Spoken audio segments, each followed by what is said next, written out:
राधा शर्मा जी, जयपुर से। राधा वल्लभ श्री हरिवंश। महाराज जी, आपके चरणों में कोटि कोटि प्रणाम। महाराज श्री, गृहस्थी के कार्य और नौकरी के समय ये ध्यान में रखते हैं कि नाम जप ना छूटे, फिर भी बीच बीच में नाम छूट जाता है। फिर जब याद आता है कि निरंतर स्मरण नहीं हुआ तो स्वयं पर ग्लानि होती है। क्रोध, मोह, ईर्ष्या जैसे विकार भी आते जाते रहते हैं। निरंतर स्मरण और विकारों से मुक्ति प्राप्ति का उपाय क्या है महाराज श्री? जो क्रिया कर रहे हैं उसको भी प्रभु को समर्पित कर दो, तो ये ग्लानि नहीं होगी कि हमारा भजन छूट गया।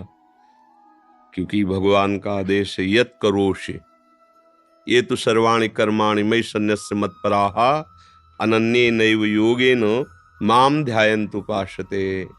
जो अपने सारे कर्म मेरे को समर्पित कर देता है।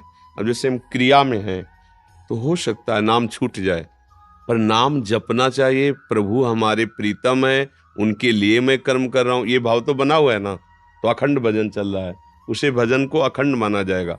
निरंतर भगवद स्मृति होती है, नाम जब छूट सकता है। जैसे हम बोल रहे हैं आपसे, किसकी बात बोल रहे हैं, बातें समझना है ना, किसके लिए, प्रभु के लिए तो बोल रहे हैं ना, तो हमारा ये भजन हो रहा है। इसे हम ये ग्लानि नहीं लेंगे कि हमने बात की हमारा भजन छूट गया, ऐसा नहीं है। सब रूपों में मेरे प्रभु आए हैं, वो प्रसन्न हो, वो सुखी हो, वो हमारे पास बैठकर थोड़ा आनंद अनुभव करें, ये हमारी सेवा बन गई प्रभु के लिए। हम सेवक हैं, सचराचर रूप हमारे स्वामी का है, वो विविध रूपों में आके विविध प्रकार के प्रश्न करके सुखी होते हैं और हमारे अंदर से उत्तर निकल कर उनको आनंद प्रदान करता है। ये हमारी सेवा बन गई, हमारा भजन चल रहा है। ऐसे परिवार प्रभु का है, उनके लिए नौकरी करते हैं, जो क्रिया करते हैं वो प्रभु के लिए, जो क्रिया से फल मिलता है वो प्रभु के लिए, क्योंकि परिवार प्रभु का है। लड़का बच्चा पति परिवार, उनको हम सुख पहुंचाते हैं, उस रूप में हमारे प्रभु हैं, भजन हो रहा है। जब खाली हैं तो नाम जप चल रहा है, और जब हम तन्मय हैं क्रिया में तो क्रिया को भी समर्पित कर दिया, वो भी भजन हो गया। यत करोष भगवान ने आज्ञा की। इसलिए जैसे आपने कहा ग्लानि होना या क्रोध होना, इसका तो मुझे कहीं अस्तित्व ही नजर नहीं आता।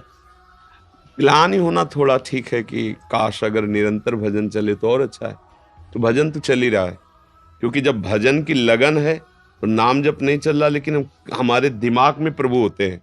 गौर से देखना, जैसे आप हमारे पास आए हैं तो हर समय आप हमें न ध्यान कर रहे हैं न जप रहे हैं, लेकिन किसके लिए आए हैं ये भूले थोड़ी हैं।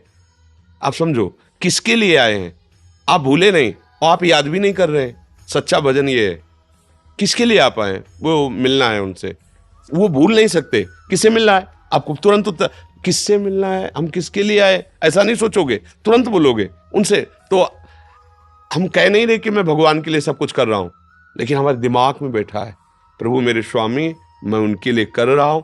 इसलिए ग्लानि शब्द तो ठीक नहीं है, क्योंकि हम प्रभु को समर्पित हैं। हमारा जीवन, हमारी क्रियाएं, हमारी श्वास श्वास, अगर इसमें त्रुटि है तो संभाल लीजिए। और क्रोध तो बिल्कुल निंदनीय बात है। क्रोध आने का कोई गुंजाइश नहीं लगता। क्या क्रोध आता है, क्रोध क्या आता है, किस पर आता है? हमें जैसे नौकरी करते समय जैसे किसी ने कुछ कह दिया तब क्रोध आता है। अब उनको भी प्रभु के रूप में देखते हैं, लेकिन फिर भी हमें जवाब तो देना ही अभी पड़ता है। हाँ, अभी थोड़ी स्थिति कमजोर है, अध्यात्म बल जागृत नहीं हुआ, थोड़ा और भजन करती रहो, भगवद आश्रित रहो, वही बल दे देते हैं। आज सत्संग में थी क्या? तो आप सोचो कितनी बड़ी भजन की स्थिति होती है। हाथ पैर काट दिए जयदेव जी के, फिर भी उनके लिए उन्होंने अमंगल नहीं मनाया, एक शब्द भी कटु नहीं बोला। ये कितनी बड़ी सामर्थ्य भक्ति की होती है। भजन और करो, भगवद आश्रित रहो। गुरु को तत्व रूप से अनुभव कैसे करें? पहले उनकी बात मान लो तो तत्व रूप से जान जाओगे। अगर बात उनकी ना मानोगे तो फिर नहीं जान पाओगे। हमारी दृष्टि नहीं है, हमारी दृष्टि पार्थिव है तो आपको पार्थिव दिखाई दे रहा है। हमारी तत्व दृष्टि होगी तो हम तत्व से जान जाएंगे।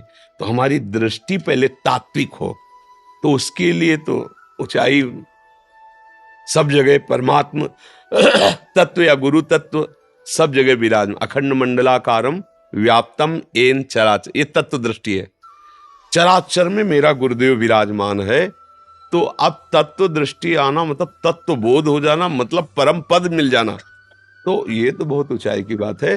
पहले हम ये माने कि क्या तत्व हमें कोई मतलब नहीं, मेरे माए बाप जीवन आधार गुरु के वचन है। ये जो सामने बैठे, ये जो बोल रहे हैं, यही हमारा जीवन है और यही हमारे लिए परम तत्व है। बस जान जाओगे। एक जगह मानी संख्या रख ले तो सवाल हल हो जाएगा। सब जगह भगवान है ये पक्का है, एक जगह कहीं मान ले। जैसे गुरु साक्षात परब्रह्म तस्मै श्री गुरुवे नमः, बस अब बात बन जाएगी। एक जगह मेरा पति साक्षात भगवान है, मेरा पुत्र भगवान है, एक जगह मान लो, पूरी जगह सब जगह फिर आ जाएगा। अभी हम कहीं नहीं मान पाते हैं। अनुकूल हुआ तो भावना कर सकते हैं, पति अनुकूल है तो मेरा पति मेरे लिए देवता, मेरा भगवान है। और जहां प्रतिकूल हुआ तो फिर डिवोर्स पेपर में दस्तखत करो। ले ऐसे ही पति पत्नी पुत्र परिवार, हम अनुकूलता की पूजा करते हैं, अनुकूलता को सुख मानते हैं। प्रतिकूल हुआ, अब बोले वो हम नहीं, अब गुरु जी के पास नहीं जाते हैं। क्यों, क्या हो गया? ओ नहीं, वो ठीक नहीं है, डांट फटकार दबकाना, ऐसे भी है। अब तो चलो उठो, खड़े हो, बाहर निकलो, आज के बाद दिखाना नहीं। हमारा सभा में अपमान कर दिया, तुम हो क्या? अरे गुरु के बच्चे हो, तुम्हें क्या अपमान? चलो निकलो, निकल गए, सुबह फिर आए, दंडवत प्रणाम, बैठ। कैसे आ गए? अब जाएं कहाँ जाएं? नहीं कहीं भी जाओ, हमें पर ठौर ही नहीं और रही नहीं, तो क्या करें? अब आपने बांध लिया गुरु को, अब गुरु को बांध लिया। कोई ऐसे थोड़ी संत महात्मा या भगवत चरणारविंद का आसक्त होता है, पहले ऐसे किया जाता है, तुम्हारी निष्ठा क्या है, भाग यहां से। ऐसे पीछे पड़ा है, गुरु गुरु भगवान भगवान, चल बाहर यहाँ चल, कुछ नहीं होने वाला, हमसे तेरा बिल्कुल कल्याण नहीं होगा, अगर तू हमारी बात नहीं मानेगा नरक मिलेगा। दोबारा फिर अपने टाइम पे अपनी सेवा, तुम्हें सुनाई नहीं दिया था? हमारे पास कोई और रास्ता नहीं, आपके सिवा हमारा कोई जीवन में नहीं। नरक देव या स्वर्ग देव हमको इससे मतलब नहीं, आप हमारे प्रीतम हैं, आप हमारे प्राण प्यारे, आप हमारे, बांध लिया। अब बंध गया, अब गुरु बंध गया, अब बिना आपका कल्याण के वो छोड़ नहीं सकता। पहले देखा जाता है कि आपका अहंकार किस कोटि का है, कहां समर्पित अहंकार है।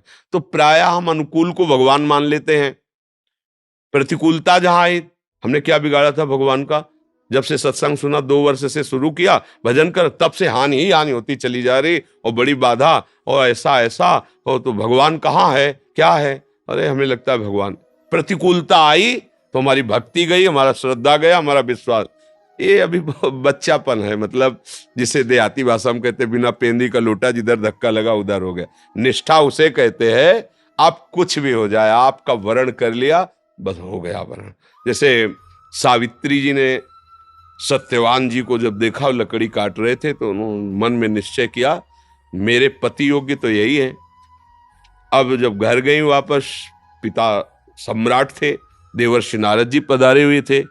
देवर्षि नारद जी ने पूछा कहाँ से आ रही हो? बोले पति का वरण करके। ध्यान, अरे बोले बहुत धोखा, तुमने जिसका वरण किया है वो 1 वर्ष बाद मर जाएगा, उसकी आयु 1 वर्ष रह गई। तो पिताजी ने भी कहा बेटा भूल को सुधारो, दूसरा वर वरण करो। बोले नहीं, हमारे स्वभाव में नहीं। आप 1 वर्ष कहते हो, अगर 1 रात्रि मैंने उनकी सुहाग चिन्ह भर लिया, मैं अपने को सार्थक मानूंगी। 1 वर्ष तो बहुत होता है। हम एक बार जिसका वर्ण करते हैं, बस कर लिया तो कर लिया। नारद जी ने भी समझा, नहीं समझ, देखो इस निष्ठा का चमत्कार हुआ कि सत्यवान भी जीवित रहे और बहुत से वरदान यमराज के द्वारा प्राप्त कर लिए। अगर उसी समय कह दिया अच्छा 1 साल में, तो नहीं अभी तो ब्याह हुए नहीं ना, ऐसे नहीं, ऐसा एक बार वर्ण किया किसी भाव में, पति को, भगवत भाव में, गुरु को, किसी को, जहां एक बार वर्ण किया, बस फिर मेरे तो गिरधर गोपाल, फिर दूसरों बात बन जाए। हम लोग क्या है, एक दुकान जैसा व्यवहार करते हैं, अच्छा लगा तो ठीक है, नहीं दूसरी दुकान देख ली, तीसरी। ये भक्ति मार्ग ऐसा नहीं, एक बार निश्चय किया और मार्ग में चल पड़े। अब प्राणों की बाजी लगा दो, होगा वही परम मंगल, क्योंकि भगवान का आश्रय लेके चले, धोखा नहीं हो सकता, अमंगल नहीं हो सकता। कोई धोखा करना भी चाहे तो वहां से धोखा चलेगा, तुम्हारे पास आकर सत्य हो जाएगा, क्योंकि बीच में भगवान है आपके साक्षी। हमारा दृढ़ निश्चय है कि हमारे गुरु ही हमारे सब कुछ है, लेकिन फिर भी क्या है, जब हम आपसे दूर रहते हैं हर समय तो पास नहीं हो सकते। असल बात, हमारा पास रहना शरीर का पास रहना नहीं, हमारा जो दिया हुआ नाम है, मंत्र है, उपदेश है, वो रात दिन तुम्हारे पास है।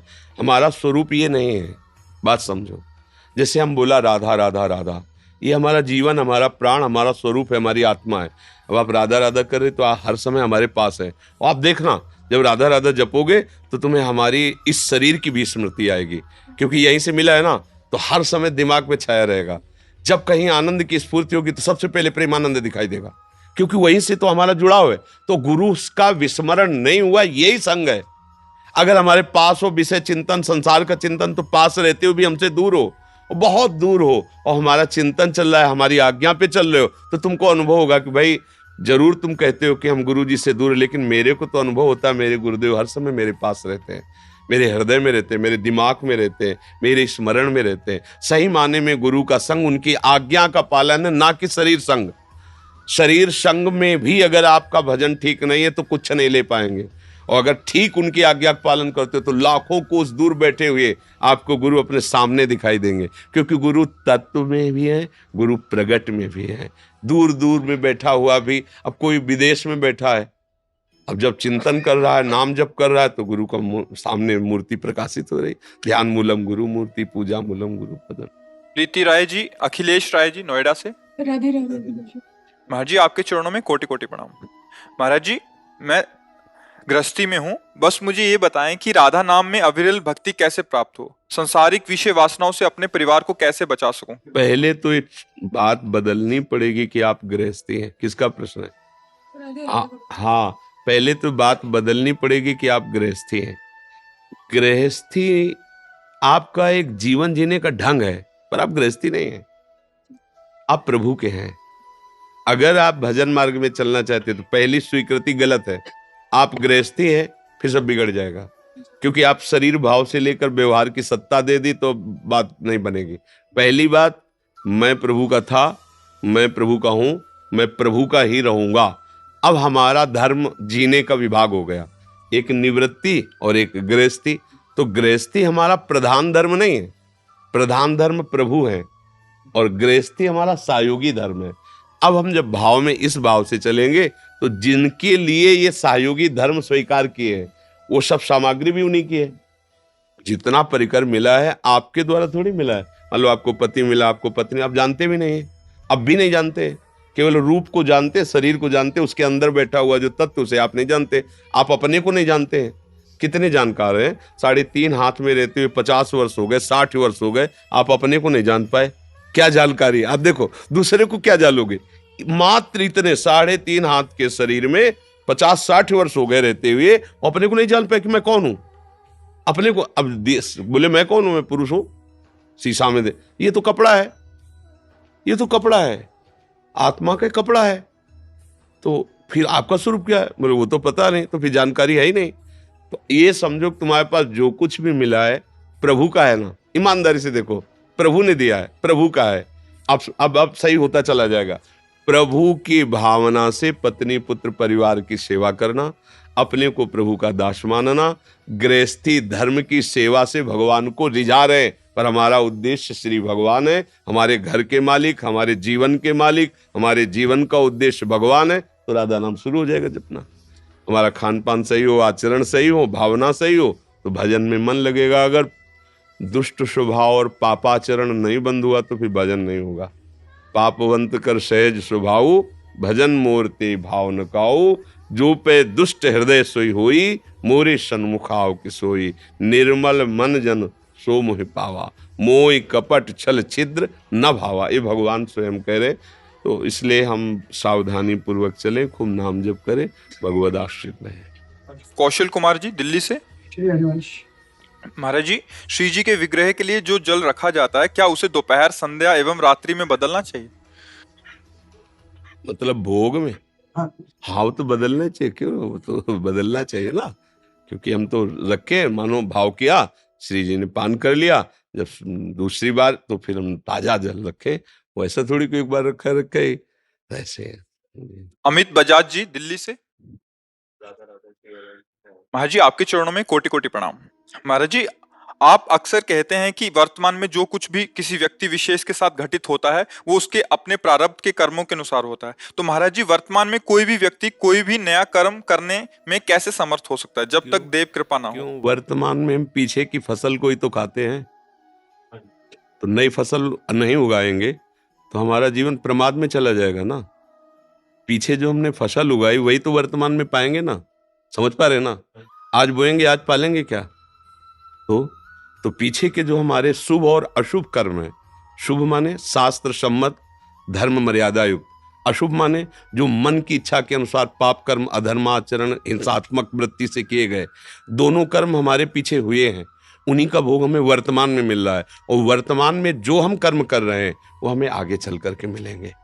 अगर वर्तमान में ऐसा पवित्र कर्म बन जाए कि आप निरंतर भगवान की स्मृति में डूबने लगे और सबका सुख भाव अंदर ले आए कि मेरे द्वारा किसी को कष्ट ना हो, तो आपके जितने अशुभ हैं वो सब भस्म होना शुरू हो जाएंगे, जितने अशुभ हैं।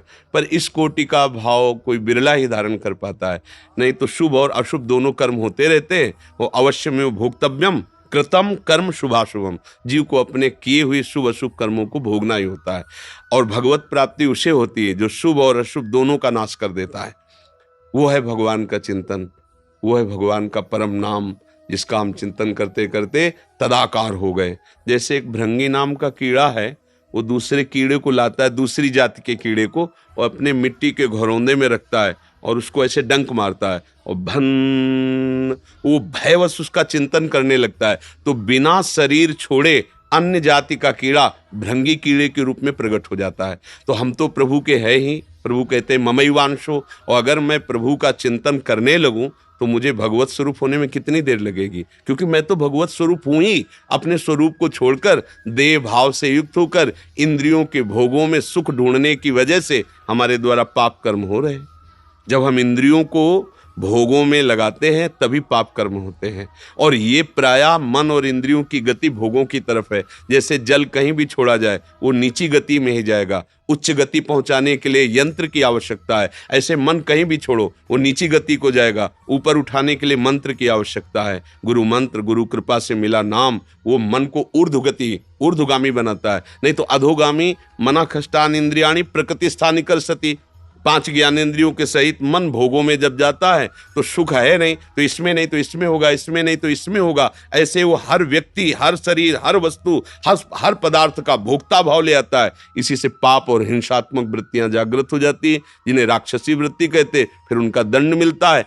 अब वर्तमान में हमने विवेक के द्वारा निर्णय किया ये गलत है, अब लो नशानी अब ना नशो, आज से तो पीछे जो बो करके जमा कर लिया अब वो तो काटना पड़ेगा ना।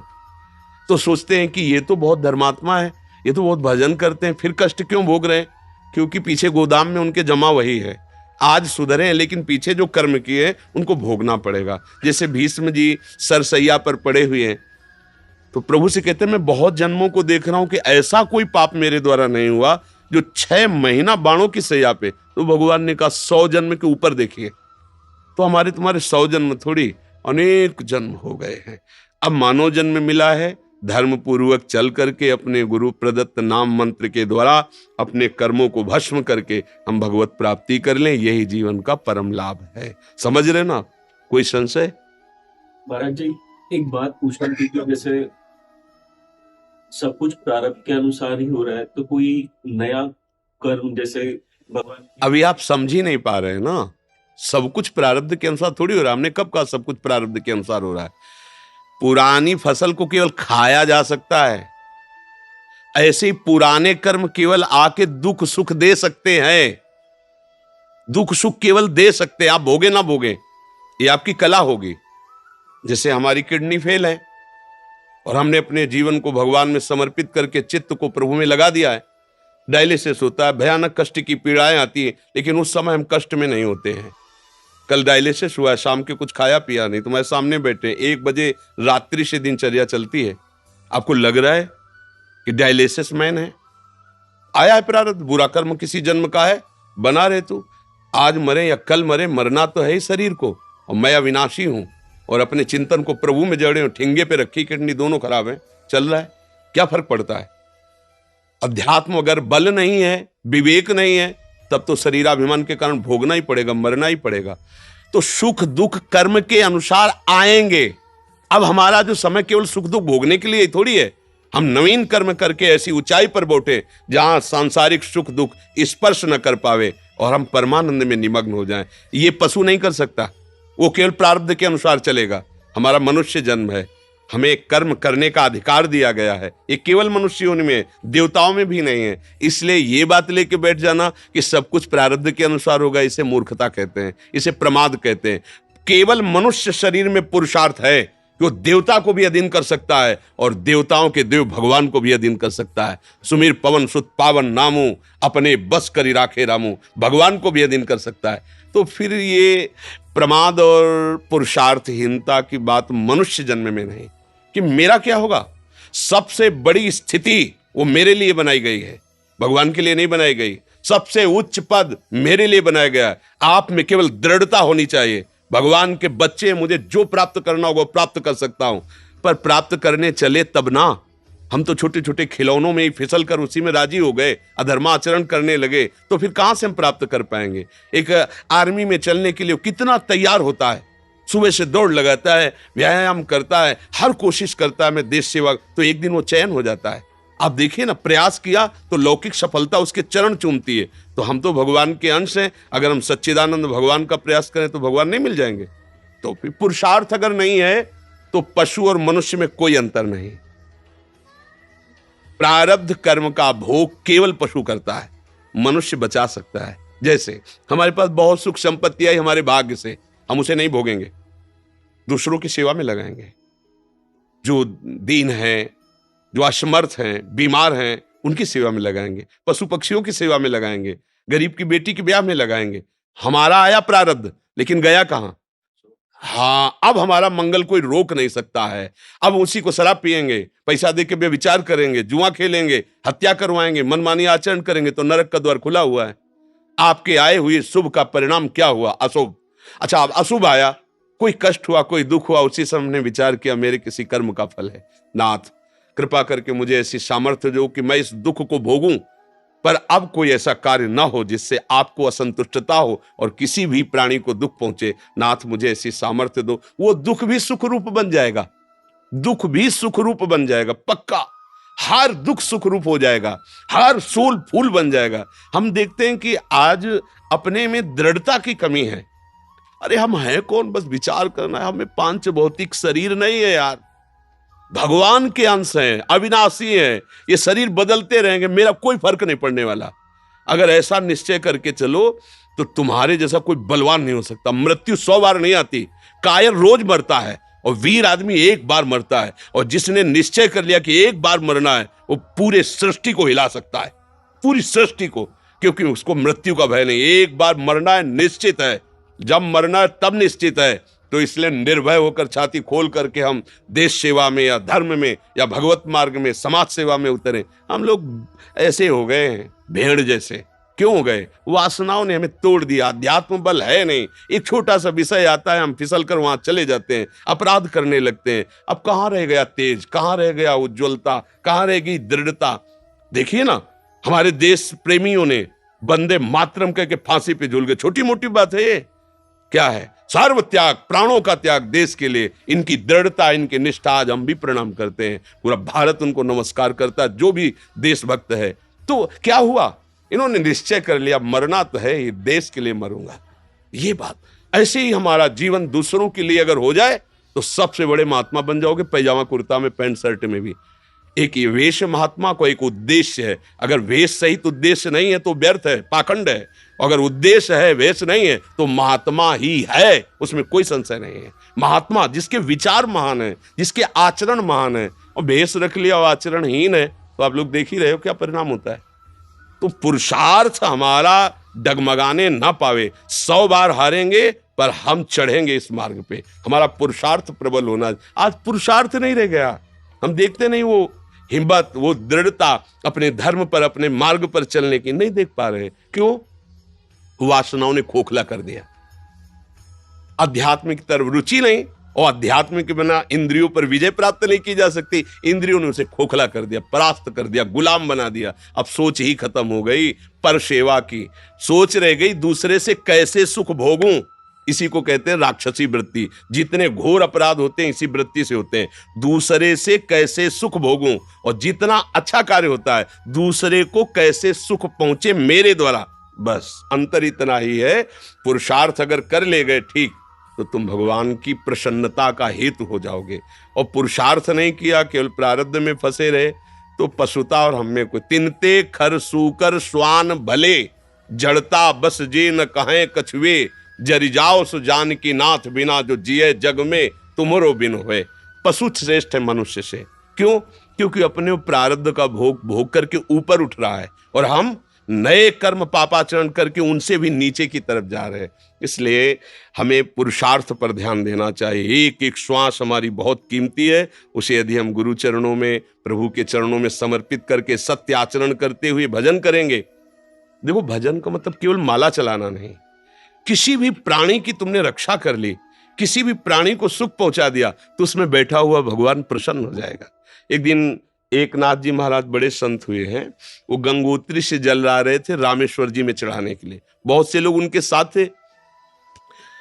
रामेश्वर जी थोड़ी दूर रह गए थे, तो एक देखा गधे को, वो तड़प रहा है मरणासन स्थिति में, जवान बाहर निकली हुई, मानो प्यासा है। उनको नहीं रह गया।